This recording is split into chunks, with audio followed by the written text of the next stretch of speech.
Our next our next speaker is Ryan Sanders from University of Kentucky. He's going to talk about early oxygen and metal enrichment at very high Z. Ryan, can you hear us? Yes, I can hear you, and hopefully you can hear me as well. Yes. Please speak up if not. Great. And hopefully you're also seeing my slides now. We are. Excellent. Well, thank you so much to the organizers for inviting me to talk about chemical enrichment of galaxies at high redshift. I really regret that I couldn't come out in person. It's just very difficult with my teaching schedule this year, but happy to have a chance to talk virtually in this case. So if you know me, if you know my work, you know that I am a gas guy. I tend to study the interstellar medium gas in galaxies, and in particular the ionized gas. So why am I giving a talk at a massive star conference? Well, as we know, there's a very close connection between massive stars and the gas in the interstellar medium, right? For one thing, ionized gas, at least in H2 regions around young stars, the ionizing photon spectrum that's emerging from the massive stellar population is powering nebular emission. In this talk, I'm not going to focus so much on that aspect, but that's a hugely interesting topic with JWST spectroscopy as well as other spectroscopy. And we're going to have many talks this week focusing on that, many of them later today. So I'm going to leave that one. But massive stars are also, of course, very critical importance to chemical enrichment and chemical evolution of galaxies, right? Massive stars are a huge production source of metals. They chemically enrich the ISM via the metals they produce via nucleosynthesis, and they get redistributed in the ISM for massive stars when they die as core collapse supernovae. These same supernovae drive energetic feedback and can drive gas outflows from the galaxy. And those gas outflows are going to be carrying some of the metals that have been produced with them, right? So that's going to modulate the metallicity of galaxies. And then finally, as an indirect way of studying the chemical abundance of the massive stars themselves, the young stars in a galaxy, the ionized gas chemical abundance pattern reflects that of the currently living massive stars, because the gas that is ionized in the H2 regions was the birth molecular cloud of the massive stars it formed, right? So it's an indirect way to get a view of the metallicity and the abundance patterns of the young massive stars in these high redshift systems. So in this talk, I'd really like to give a broad view of the landscape of the metallicities and the chemical abundances constraints that we've been getting observationally with JWST. So not going into too much detail in any particular result, I hope that you get a sort of broad brushstrokes view of the observational constraint landscape and where we still have challenges and areas to improve. So to start, I'd like to frame a discussion in the context of the metallicity versus stellar mass plane. So on the y-axis, we have the oxygen abundance, 12 plus log over H. I realize many people don't speak oxygen abundance if you don't work on nebular gas. And so on the right is converting this into the metallicity as a fraction of solar. So that will hopefully help some. And then stellar mass on the x-axis. So the mass metallicity relation, this positive correlation, a fairly tight relation between gas phase metallicity and stellar mass that's observed in galaxies, is a really powerful way to trace chemical enrichment as well as the effects of feedback. Broadly speaking, the normalization of this relationship reflects supernova metal yields, and those are IMF integrated, right? So that's telling us things about the supernovae, the stellar evolution, and the IMF. The mass and metal loading of outflows, how efficiently are metals getting rejected from galaxies, as well as the gas fraction of galaxies, which is related to both the accretion rates and the star formation efficiencies. While the shape of this relation, or its slope as a function of stellar mass, tells us how things like outflow loading factors scale as a function of stellar mass. So it can be powerful to study this across a range of masses and across a range of redshifts. So what I'm going to do here is show you a literature compilation of measurements of the mass metallicity relation starting at low redshift and stepping towards high redshift. Now, I've compiled many results from the literature, but I've made no attempts to normalize the systematic differences between them. So the spread in results gives you some understanding of how systematics and metallicity and stellar mass determinations and selection effects can affect this process. So here in black, we have redshift 0. We can move slightly further out, although still fairly low redshifts, getting out to redshift 1 or so. We see the metallicities are going slightly lower at fixed stellar mass. We can move out to redshift 1 to 2, and again, we see this further downward progression, but we still see clear mass metallicity relations present. Getting into cosmic noon, redshift 2 to 3. Again, we see the same trend on average. These lines are getting a bit lower, but we're not seeing huge changes in, for example, the slope of these relationships across many different studies on average. So here at redshift 3 to 4, this was about the highest redshift we could get with gas phase metallicity measurements from the ground in the pre-JWST era. And we see a continued decline in metallicity at fixed mass, but really JWST has allowed us to start pushing further. So here I can add some lines at redshift 4 to 6. So these are all based on more recent JWST measurements. We do see possibly we're going towards slightly lower metallicities at fixed mass, but one of the things you can really mark here is that the stellar mass range that's probed by these very high redshift samples is much lower than the typical mass range that was probed from our ground-based surveys. And this is something observationally where we need to improve. At these low stellar masses, we don't have particularly the good constraints on metallicities and representative populations between redshift 1 and 4 or so. There are a few lines that go down here, but there's a lot of disagreement between them.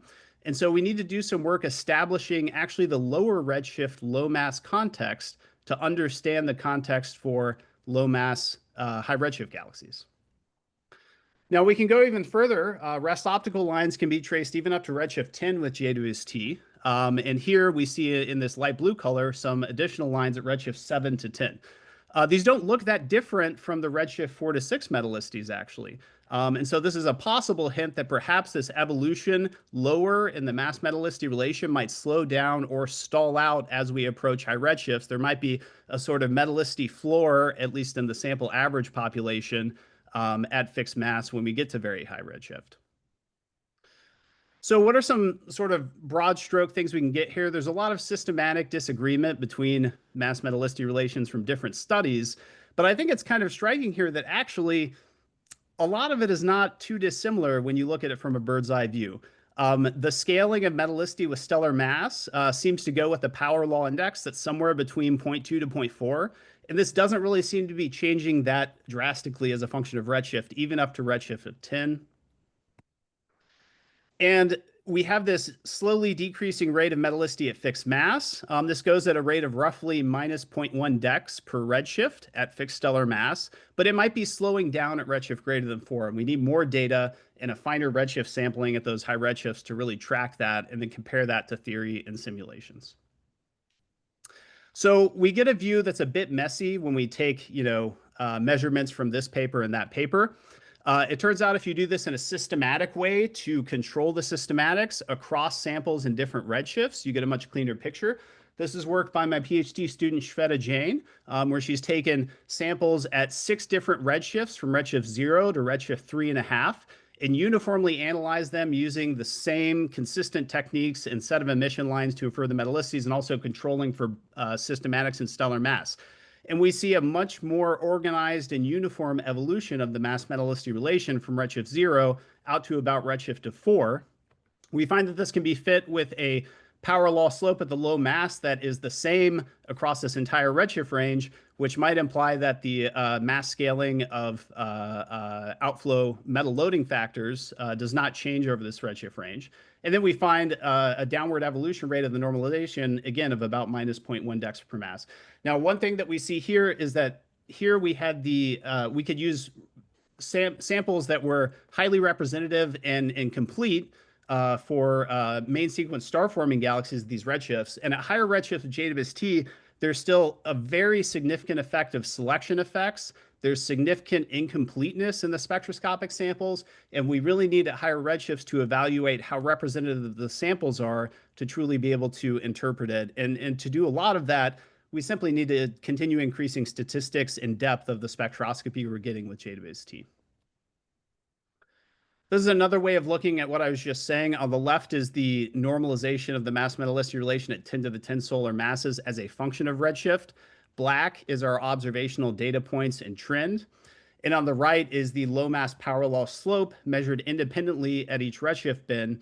And again, we find that this is only weakly or not evolving with redshift at all, right? We've compared to some simulations, and with these particular constraints, illustrious T and G provided actually quite a good match to the trends we were seeing. With JWST, we see that on the left, the normalization might start to slow down, but the slope isn't evolving that much, at least from the constraints we have now.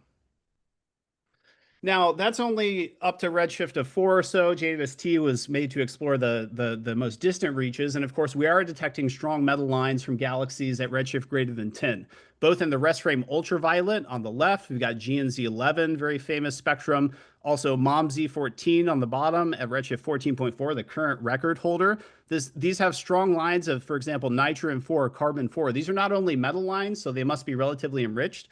These are highly ionized lines. And so whatever the power sources are, they have to produce a lot of greater than 50 EV photons.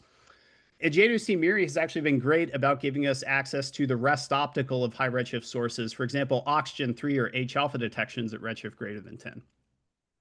We can use these to constrain metallicities, and for 4 bright redshift greater than 10 sources, we can see their metallicities are between 5 and 20% solar. So that's relatively low metallicity, but that's not particularly metal poor for being at redshift greater than 10, right? So these sources, to form these so quickly, we need very efficient star formation. We need very efficient metal production. We also need to have formation that is not too efficient with the outflows of removing metals to build up these galaxies, right? Another surprise has been finding extremely metal-rich objects even in the early universe. Objects that have near solar metallicities within the first billion years. This is a galaxy at redshift 6.7 that we discovered in a survey that I'm part of called the Aurora Survey. And its line ratios suggest a gas phase metallicity of about 70% solar, almost redshift 7. Okay, this is a very massive galaxy. It has an extremely red UV slope of minus 0.5, and it shows a very extended exponential disk. So this looks like a main sequence massive galaxy at redshift 2, but it's at redshift 7. There's been other sources. ALMA has been a big help here as well, detecting metal lines in the far infrared, fine structure transitions of carbon-2 or oxygen-3. For example, on the left, results from the Rebels survey that was followed up with JWST. And Lucy Rowland found that there were 5 or 6 Rebels galaxies at redshift 7 or so that have metallicities greater than 50% solar. Or on the right, a redshift 11 object, in modeling the ALMA and JWST data here, gave a metallicity of about 30% solar.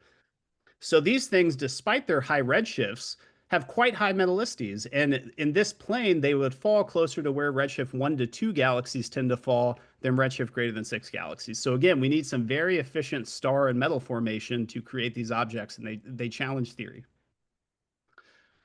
Finally, where are the extremely metal poor? Where are the metal free or the POP3 galaxies? And we're looking for those too. The hallmark here is to find strong lines of hydrogen and helium, but no metal lines. Okay, and in particular, if the bright oxygen 3 lines are not present, then that suggests a very low metallicity. So there's been searches for this spectroscopically.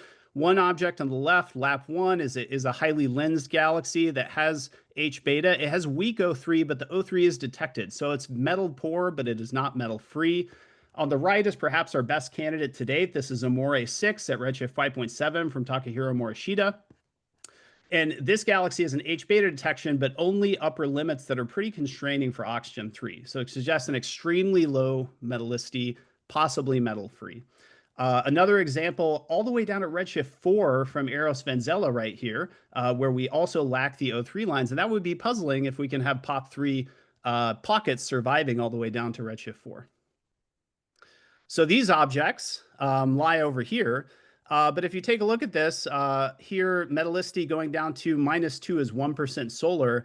Of all the sources we found so far, only maybe 4 or 5 suggest they have less than 1% solar metallicity. Okay, so again, selection effects are definitely at play here, but it's very difficult to find these very metal poor sources. And we're finding that most sources at high redshift are metal poor, but not that metal poor. 5 to 20% solar, only a little bit below the SMC, at least in oxygen abundance.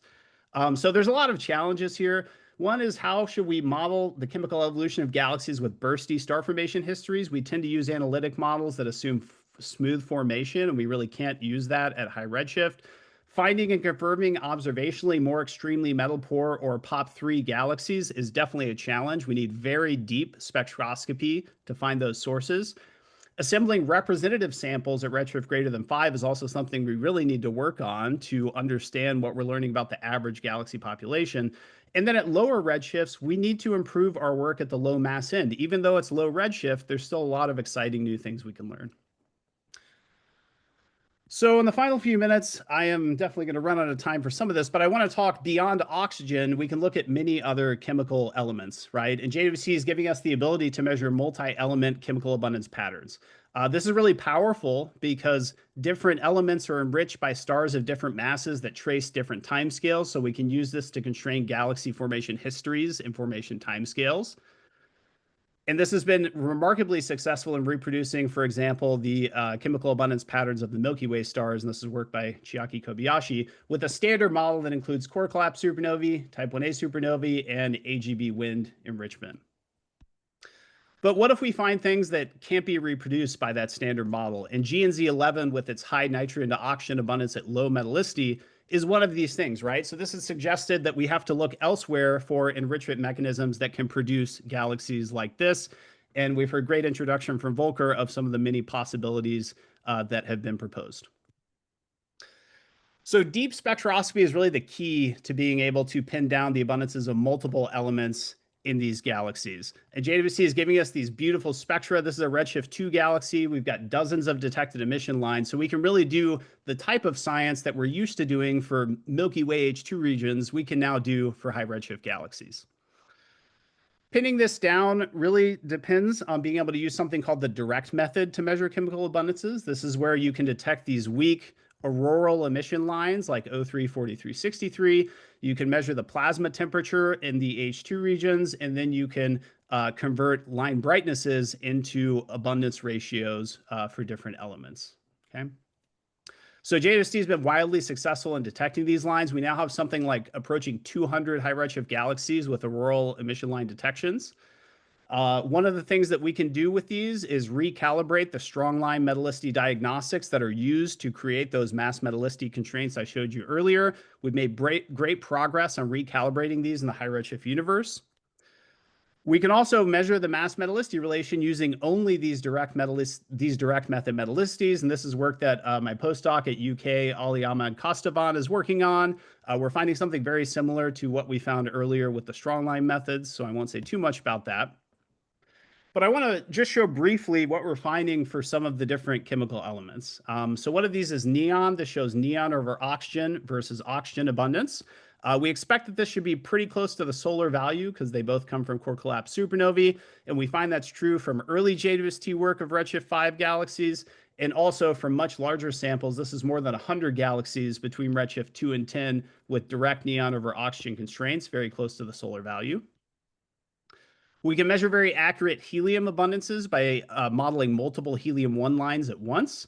We're finding a subpopulation with elevated helium abundances, and this is much like elevated nitrogen, difficult to reproduce, and it might require things like supermassive stars or Wolf-Rayet pollution.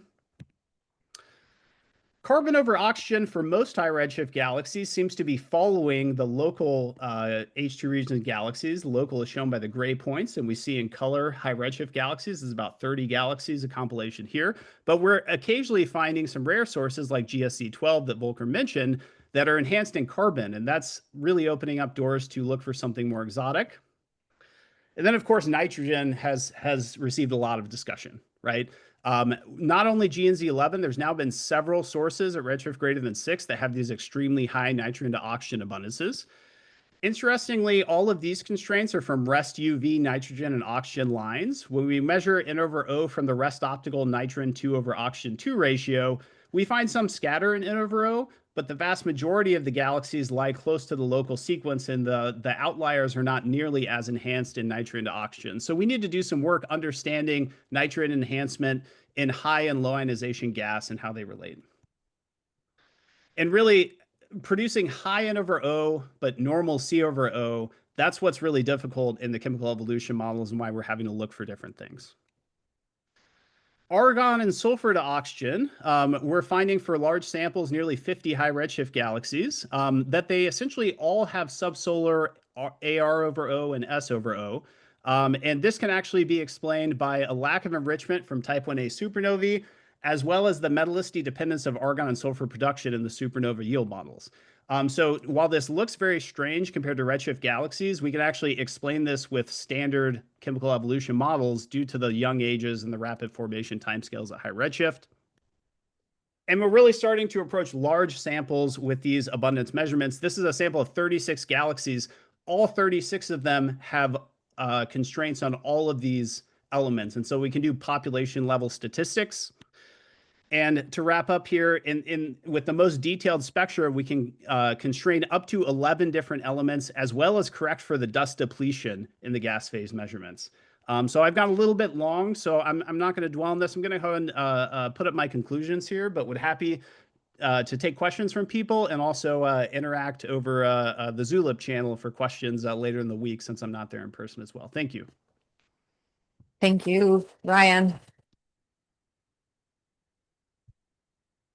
Do you have, yes, question? Thank you very much for this very, very interesting talk.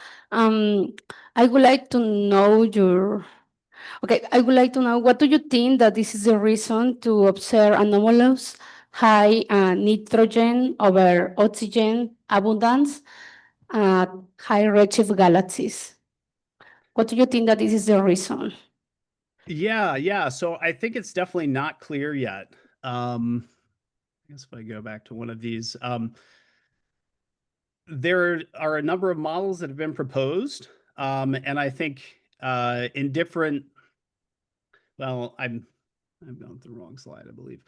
I think it's not clear yet. I think we need more detailed spectra of some of these sources. But then for these different enrichment sources, very massive stars, Wolf-Rayet wind enrichment, globular cluster formation, we need predictions for many different elements, because just confirming the high nitrogen can be produced alone, I don't think is good enough. We need to match an abundance pattern of multiple elements simultaneously with one of these models to really show that it might be favored over another one. So I think that's what we need to do to further understand this. Thank you. Okay. Hi, Ryan. This is Klaus Leiter speaking. Very nice talk. Question about the mass metallicity relation plot for different redshifts.